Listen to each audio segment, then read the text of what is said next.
आज हम लोग प्रसिद्ध आंचलिक कथाकार फणीश्वर नाथ रेणु जी की कहानी लाल पान की बेगम की समीक्षा करने वाले हैं। समीक्षा करने से पूर्व कथाकार के विषय में थोड़ा सा जान लेते हैं। फणीश्वर नाथ रेणु ने अपने चर्चित कहानी लाल पान की बेगम से स्त्री सशक्तिकरण की मिसाल पेश की थी।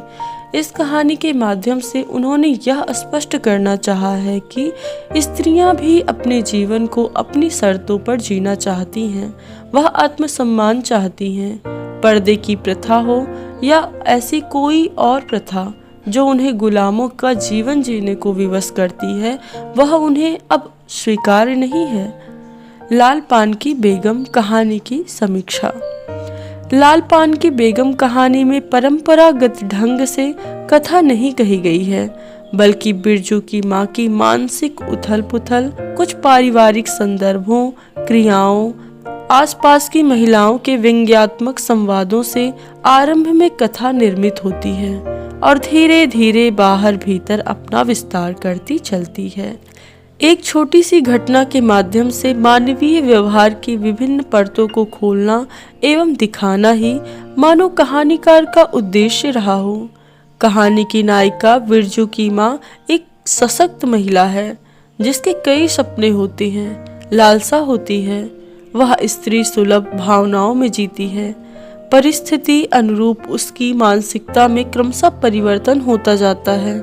अपने मूल रूप में वह हृदय से बहुत ही सरल व सहज है, किंतु प्रतिक्रियावादी है।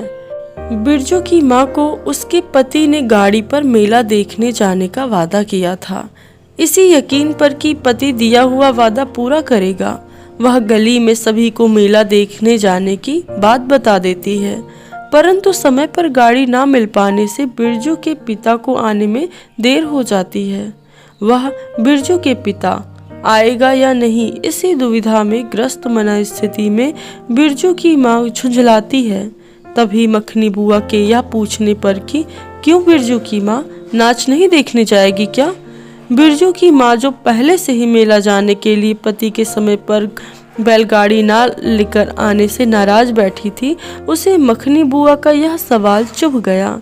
मखनी बुआ ने सहजता से ही पूछा था, किंतु गुस्से में उसने मखनी बुआ को ऐसा उत्तर दिया कि तुम्हारे आगे पीछे कोई नहीं है, लेकिन मुझे तो सब देखना पड़ता है। यह बात मखनी बुआ को चुभ गई।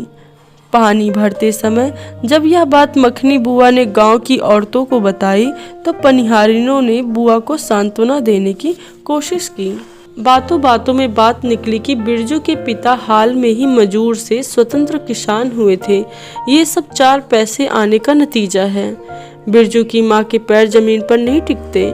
जंगी की पतोहू ने इसी बीच बिरजू की माँ को लाल पान की बेगम कह दिया। इससे बिरजू की माँ की नाराजगी और अधिक बढ़ गई। नाराजगी और खुशियाँ कैसी क्षणिक हैं, ये दर्शाने में फणीश्वर नाथ रेणु के समान कोई अन्य लेखक नहीं है। बिरजू के पिता को गाड़ी मिल जाती है। बिरजू की माँ बैलगाड़ी की आहट, बैल की घंटियां सुनकर खिल उठती हैं। भारतीय परिवेश में कोई अकेला नहीं होता, समाज परिवार का ही विस्तृत रूप होता है। अभी तक बिरजू की माँ जिनसे चिढ़ी बैठी थी, उन सभी को गाड़ी में बिठा लेती है। बिरजू की माँ ने बड़ी खुशी से मखनी बुआ को घर बुलाया। जंगी की पतोहू और सुनरी को अपने साथ नाच देखने चलने के लिए गाड़ी पर बैठाया। रास्ते में खाने के लिए वह पहले ही अपने साथ कुछ सामान ले चुकी थी। साथ ही जंगी की पतोहू, जिसने बिरजू की माँ को लाल पान की बेगम कहा था, उसके दिए संबोधन को अपना लिया गया। बिरजू की माँ की झुंझलाहट और नाराजगी मन की अभिलाषा पूर्ण न हो पाने की आशंका से उत्पन्न निराशा का परिणाम थी। इसी निराशा ने उसमें न्यून भाव को जन्म दिया था। अंततः उसके मन में बैर, कलह सब कुछ भुलाकर एक हो जाने की मूलभूत मानवीय प्रवृत्तियों का उदय होता है। कहानीकार ने कहानी में यह बताने का प्रयास किया है कि मनचाही परिस्थिति ना होने पर जो सारी बातें बिरजू की माँ को उद्विग्न अर्थात परेशान बना रही थी, वही अनुकूल परिस्थिति होने पर उसे सहज व भली प्रतीत होने लगी। जंगी की पतोहू के जिस लाल पान की बेगम के संबोधन से वह बिफर गई थी, स्थिर चित्त में वही संबोधन उसे अनुकूल प्रतीत होने लगा। परिस्थिति व उनके मध्य मानवीय संबंधों, भावों की जटिलता को यह शीर्षक दिखा पाने में समर्थ है। वह इसी में इसकी सार्थकता भी है। कहानी के प्रमुख पात्र। कहानी के प्रमुख पात्रों में बिरजू की माँ, बिरजू के पिता, बिरजू, चंपिया, मखनी बुआ, जंगी की पतोहू, सुनरी तथा अन्य पात्र हैं। कहानी में बिरजू की माँ कहानी की नायिका व एक सशक्त महिला है, जो समाज और परिवार में तारतम्य बनाए हुए सबको साथ लेकर चलने वाली दबंग नारी है। बिरजू के पिता कहानी में दब्बू इंसान के रूप में दिखते हैं, जो अपनी इच्छाओं को हमेशा दबाकर रखते हैं।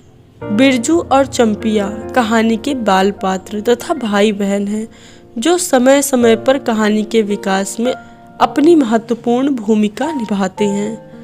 मखनी बुआ गांव की एक स्त्री पात्र है, जिसके आगे पीछे कोई नहीं है। जंगी की पतोहू गांव की एक नई बहू है, जो झगड़ालू प्रवृत्ति की स्त्री है। सुनरी बुआ गांव की एक महिला पात्र है तथा कहानी में अन्य कई सारे पात्र हैं, जो कहानी को आगे बढ़ाने में मदद करते हैं। हम आशा करते हैं कि कहानी लाल पान की बेगम की यह समीक्षा आपको समझ में आई होगी तथा आप सबके लिए परीक्षोपयोगी होगी। धन्यवाद।